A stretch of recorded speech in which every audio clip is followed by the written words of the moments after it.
Las razas que nos han precedido por el venerable maestro Samael Aun Weor. La humanidad, en vez de marchar como se cree por un camino evolutivo, muy al contrario, ha venido involucionando. Las gentes de la primera raza fueron sublimes. Existió en el continente polar del norte. Fueron andróginos, criaturas protoplasmáticas, cuerpos gelatinosos, semifísicos. No tenían una estatura física como la que tenemos actualmente. Podían asumir aspectos gigantescos, como también podían empequeñecer su figura hasta reducirla a un punto matemático. ¿Y de dónde surgió esa famosa raza? De las dimensiones superiores de la naturaleza. Pasó por incesantes evoluciones y transformaciones en las diversas dimensiones de la naturaleza. Al fin asumió forma y apareció como agrupación humana en el continente polar. Estaba ubicado en la región ecuatorial, y es que la Tierra, además del movimiento de rotación, de traslación, balanceo, palpitación, tiene el de desviación de los polos o retrogradación. Los polos se van desviando poco a poco hacia la línea ecuatorial y el ecuador se desvía a su vez hacia los polos.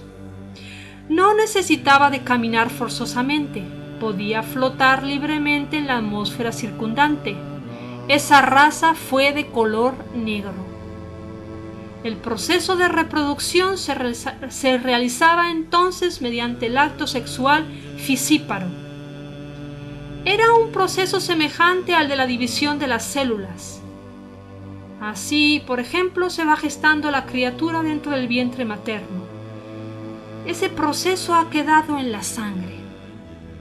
Así, en determinados momentos, el organismo padre-madre andrógino se dividía como las células en dos. Seguía alimentándose en la forma de cualquier mamífero. Eran bodhisattvas de seres que habían vivido en el pasado Mahabharata. Eran autorrealizados, perfectos, etc.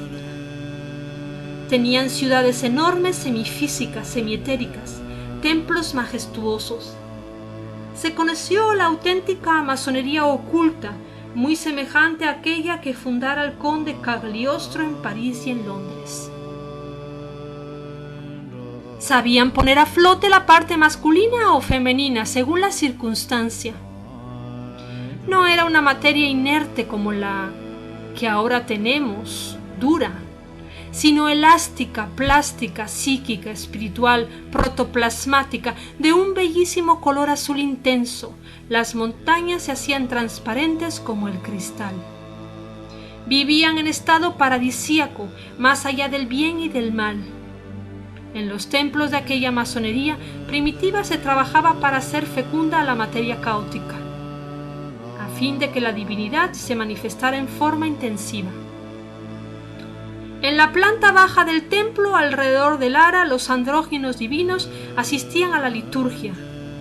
El guardián, como siempre, estaba a la puerta con su espada flamígera. Trabajaban los tres tipos de fuerzas, representadas por los polos masculino, femenino y por el coro de andróginos de la planta baja, es decir, la fuerza neutra. Se usaba mucho la runa Hagal para el cambio de columnas. Se elaboraba cooperando con la vida universal. En uno de nuestros rituales decimos: recordad que en los antiguos tiempos los rituales eran negros.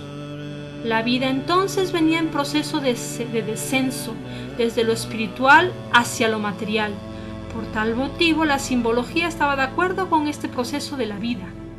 Se usaba el cáliz invertido, la pentalfa al revés. Todo cetro, toda vara se invertía. Diríase: magia negra.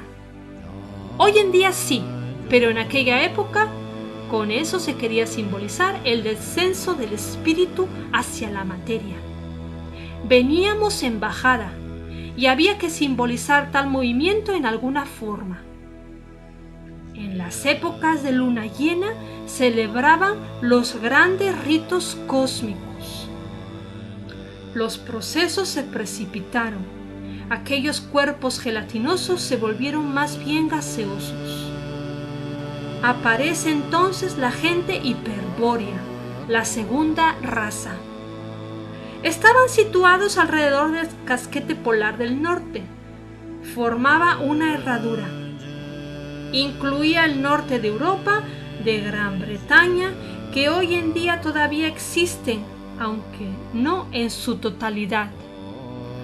Cuerpos más bien gaseosos, no meramente protoplasmáticos, todavía flotaban. La reproducción mediante el sistema de brotación, como se reproducen los corales, algunas plantas, por medios de brotes. Existía una especie de corte que se desprendía del padre-madre. Era oviforme y al abrirse salía de allí una nueva criatura.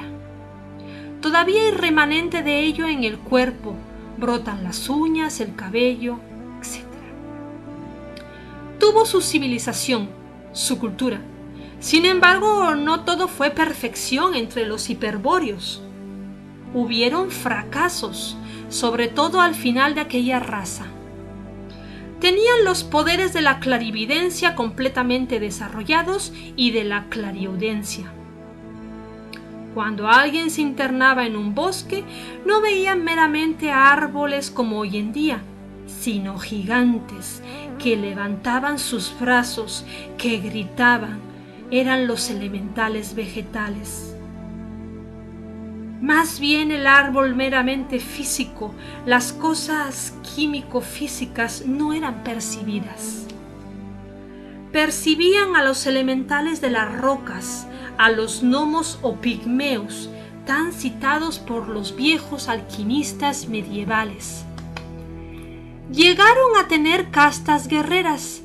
Todavía se recuerdan en los anales de los archivos akáshicos de la naturaleza, a esas castas de gigantes, altos, delgados y armados hasta los dientes, peleando contra todo el mundo.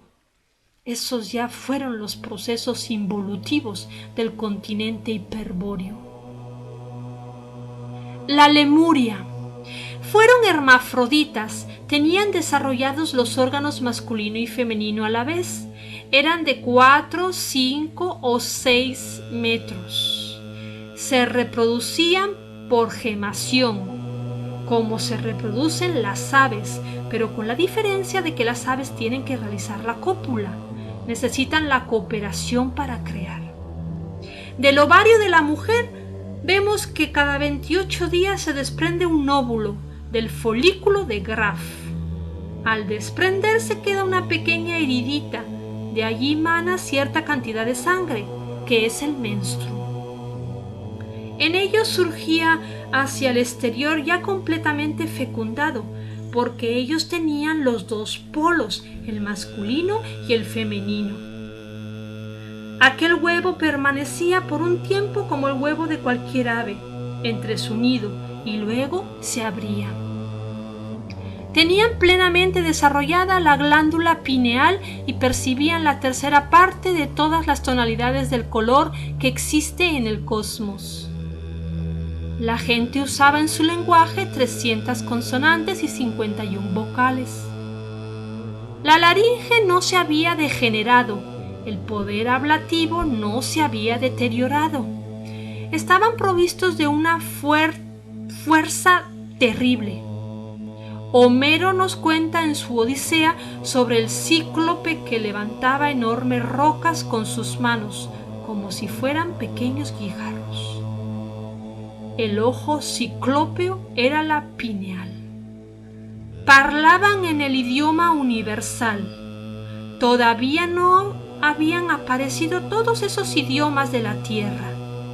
Y entonces las criaturas del fuego, del aire, de las aguas y de la tierra se entendían con la humanidad. Los templos de la Lemuria fueron portentosos. Allí se cultivaron los grandes misterios. Tuvieron naves que les permitieron viajar a otros mundos. Sabían extraer la energía atómica no solamente del uranio, sino de otros metales y piedras preciosas y hasta de los granos. Estaban en comunicación con otras humanidades planetarias. Los ojos no se habían atrofiado. Cuando alguien miraba al espacio estrellado, veía no solamente a las moles planetarias, sino a las humanidades hermanas que los pueblan.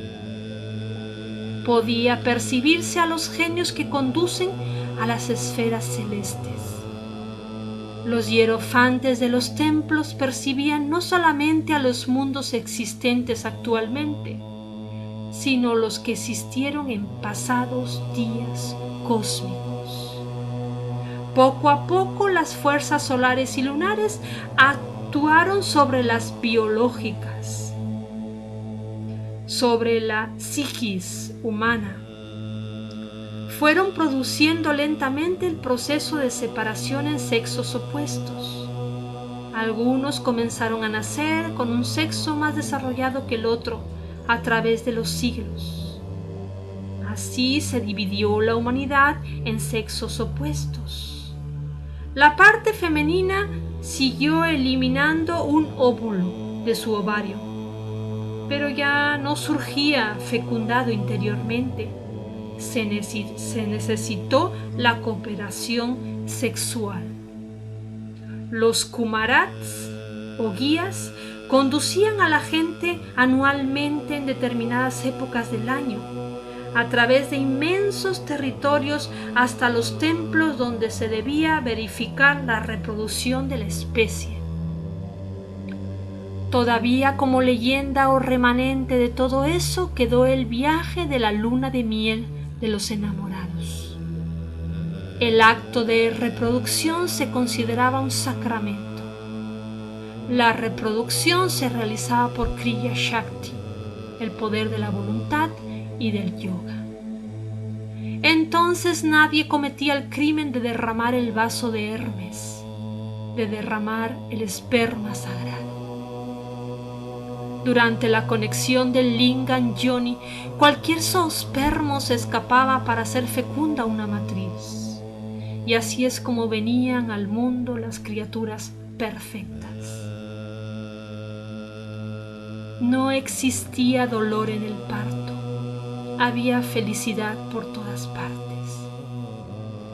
Mas llegó el día en que todo cambió. Sucedió que la tierra estaba inestable. Las capas geológicas no poseían una estabilidad permanente. Entonces cierto individuo sagrado que viniera de otros mundos, encabezando a una altísima comisión, consideró necesario que la humanidad recibiera el abominable órgano contartiguador. El cuerpo humano es una máquina transformadora de determinados tipos y subtipos de energía, y después los retransmite a las capas anteriores de la Tierra. Si se hace cualquier modificación a esa máquina, los tipos de energía también pasan por dichas modificaciones. En ese órgano, el tipo de energías transformado se hizo demasiado lunar y pudo así estabilizar la corteza geológica.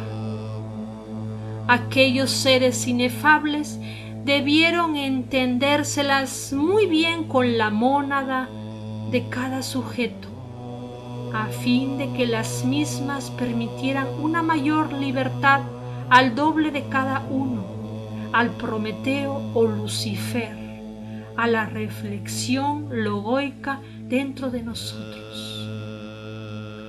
Una vez que Lucifer pudo actuar con más libertad dentro de nosotros, estimuló, es claro, la actividad sexual. Desafortunadamente, en el ambiente flotaban muchos tenebrosos, esos que hicieron que la humanidad se precipitara por el camino de la fornicación. Así dejaron las gentes de concurrir a los templos para la reproducción. Tomaron el sexo por su cuenta y hasta abusaron de él. Mas como estaban acostumbrados a combinar rito y sexo, de todas maneras siguieron haciendo tal combinación. Pero de las combinaciones equivocadas de rito con tantrismo negro, es decir, de eyaculación seminal con rito, el resultado es que surgió en cada sujeto el órgano cundartiguador. El fuego sagrado, en vez de subir, descendió. Se precipitó desde el coxis hasta los infiernos atómicos del hombre. Y apareció la cola piterteca, con que se representa al Satán bíblico. Se estabilizó la corteza geológica del mundo, pero los resultados fueron nefastos. Cuando se eliminó del organismo el cundartiguador, quedaron las consecuencias en los 5 cilindros. Esos pésimos resultados son los distintos defectos psicológicos que cargamos dentro: orgullo, ira, lujuria, codicia, envidia, pereza, gula, etcétera, etcétera. Así fue como vino a quedar en nuestra naturaleza una segunda naturaleza de tipo sumergido, animal, y la conciencia quedó enfrascada en esa segunda naturaleza. La humanidad cayó en el error, en la equivocación, en el fracaso, y así está hasta nuestros días. Por los últimos tiempos de la Lemuria hubo mucha magia negra. Muchas escuelas se dedicaron al magismo de la mano izquierda. Poco a poco, a través de 10.000 años de terremotos, la Lemuria se fue hundiendo entre el fondo del Pacífico. Surgió entonces la Atlántida. A medida que la Lemuria se iba sumergiendo, la Atlántida iba surgiendo. Cierto grupo selecto logró sobrevivir. Fueron de cuerpo aún más pequeño que los lemures, pero más altos que nosotros, como de 3 o 4 metros. Poseyeron una también prodigiosa civilización. Construyeron enormes ciudades como Samlios o Poseidón, las ciudades de las 7 puertas de oro macizo. Las naves cósmicas descendían constantemente en Samlios. Tenían allí aeropuertos especiales. Estuvieron en comunicación con los dioses. Se usó también la energía atómica, ya para mover sus carros o para impulsar sus naves aéreas o marítimas. El alumbrado era atómico. Tuvieron aparatos prodigiosos. En algunos lugares del mundo todavía se conservan en secreto y no se le entregan a la humanidad, porque ésta abusaría de las mismas. Solamente las conocen los adeptos. Los atlantes se precipitaron por el camino de la magia negra. En los últimos tiempos se volvieron hechiceros y fue necesario que ese continente fuera tragado por las aguas. Después de la sumersión se acabaron de degenerar las facultades humanas. La vista ya no alcanza a percibir la cantidad de colores que los antiguos percibían. El lenguaje se volvió pobre. El cuerpo se degeneró. Los sentidos acabaron de atrofiarse. No ha habido tal evolución en la raza humana. Lo que sí ha habido son gigantescos procesos involutivos. Estamos en la 5ª raza raíz. Marchamos hacia otro cataclismo. Pedro dijo: la tierra antigua fue destruida por el agua. pero ésta será destruida por el fuego, y la tierra y las obras que en ella hay serán quemadas, y los elementos ardiendo serán deshechos. Los aztecas dijeron: los hijos del quinto sol perecerán por el fuego y los terremotos. Los hijos del segundo sol perecieron arrasados por fuertes huracanes. Los del tercer sol por lluvia de fuego y grandes terremotos. Los del cuarto sol fueron tragados por las aguas, se convirtieron en peces. La tierra pasará por una gran transformación y habrá una sexta raza que será más espiritual. Actualmente ya se está creando. Ciertos grupos de gente desaparecen y es que son llevados a otros mundos, a otros planetas. Los extraterrestres están llevando lo mejor de la semilla humana y se la llevan para cruzarla con gentes de otros planetas. Después del gran cataclismo que se avecina, los resultados de ese cruce serán puestos sobre la faz de nuestro mundo y surgirá la sexta raza raíz. Así como los hijos del quinto sol marcan la muerte de los dioses, los del sexto sol significan la resurrección de los dioses. Volverá a rendirse culto a los dioses. Se abrirán otra vez las escuelas de misterios públicamente.